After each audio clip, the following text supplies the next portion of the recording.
Hello नमस्कार दोस्तों, एक बार फिर से आपका बहुत बहुत स्वागत है आपके अपने प्यारे से YouTube channel knowledge brain store पर।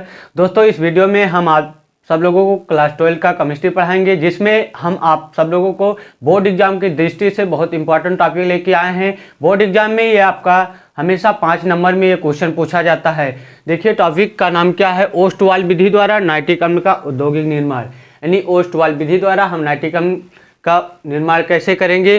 तो सबसे पहले यहाँ पे रिएक्शन देखिए। फर्स्ट यहाँ पे देखिए क्या है, यहाँ पे अमोनिया और शुद्ध वायु को प्लेटिनम की उपस्थिति में 700 से 800 डिग्री सेल्सियस पर जब इसे गर्म किया जाता है तो ये आपका नाइट्रिक ऑक्साइड और प्लस जल में ये कन्वर्ट हो जाता है। अब यहाँ पे जो नाइट्रिक ऑक्साइड बना ये पुनः वायु से क्रिया करता है और नाइट्रोजन डाइऑक्साइड में बदल जाता है। अब यहाँ पे जो नाइट्रोजन डाइऑक्साइड आपका बना ये थर्ड स्टेप में पुनः जल से क्रिया करता है और नाइट्रिक ऑक्साइड प्लस नाइट्रस अम्ल में कन्वर्ट हो जाता है। और यहाँ पे जो नाइट्रस अम्ल आपका बना यहाँ पे ये पुनः टूट जाता है तनु नाइट्रस अम्ल में प्लस नाइट्रिक ऑक्साइड में और प्लस जल में। अब इसकी विधि देखिए क्या है। ये आपका उत्प्रेरक कक्ष है, ये आक्सीकारक टावर है और ये आपका अवशोषण टावर है।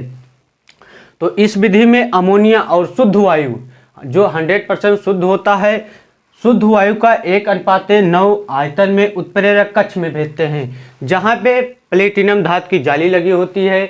इन जालियों का ताप 700 से 800 डिग्री सेल्सियस होता है। यहीं पर अमोनिया वायु से क्रिया करके नाइट्रिक ऑक्साइड बनाती है। देखिए, फर्स्ट सिस्टम में आपका यहाँ पे अमोनिया शुद्ध वायु से क्रिया की और आपका नाइट्रिक ऑक्साइड बना, और इन गैसों का मिश्रण शीतलित में पहुंचता है, जहां पर इसका ताप 50 डिग्री सेल्सियस ताप पर इसे ठंडा करते हैं। फिर इसे आक्सीकारक टावर में भेजते हैं, जहां पे नाइट्रिक ऑक्साइड शुद्ध वायु से क्रिया करके नाइट्रोजन डाइऑक्साइड में कन्वर्ट हो जाता है। अब नाइट्रोजन डाइऑक्साइड को अवशोषण टावर में भेजते हैं, जहां पर ऊपर से जल फव्वारों के रूप में गिरता है।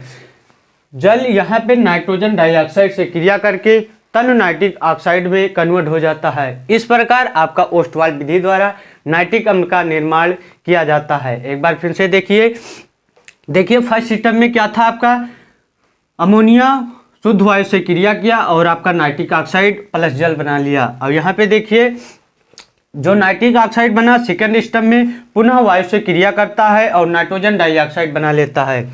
और यहाँ पे जो नाइट्रोजन डाइऑक्साइड बना यहाँ पे फिर जल से क्रिया करता है और नाइट्रिक अम्ल प्लस नाइट्रस अम्ल में कन्वर्ट हो जाता है। और ये नाइट्रस अम्ल फिर टूट जाता है आपका तनु नाइट्रिक अम्ल में और नाइट्रोजन डाइऑक्साइड में, और जल में आपका पुनः टूट जाता है।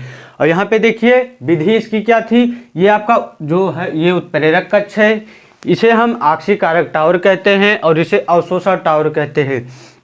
तो इस विधि में अमोनिया और शुद्ध वायु का 1:9 आयतन में उत्प्रेरक कक्ष में भेजते हैं, जहां पे प्लेटिनम धातु की जाली लगी होती है। इन जालियों का ताप 700 से 800 डिग्री सेल्सियस होता है। यहीं पर मतलब उत्प्रेरक कक्ष में ही अमोनिया वायु से क्रिया करती है और नाइट्रिक ऑक्साइड बना लेती है। इन गैसों का मिश्रण शीतलित में पहुंचता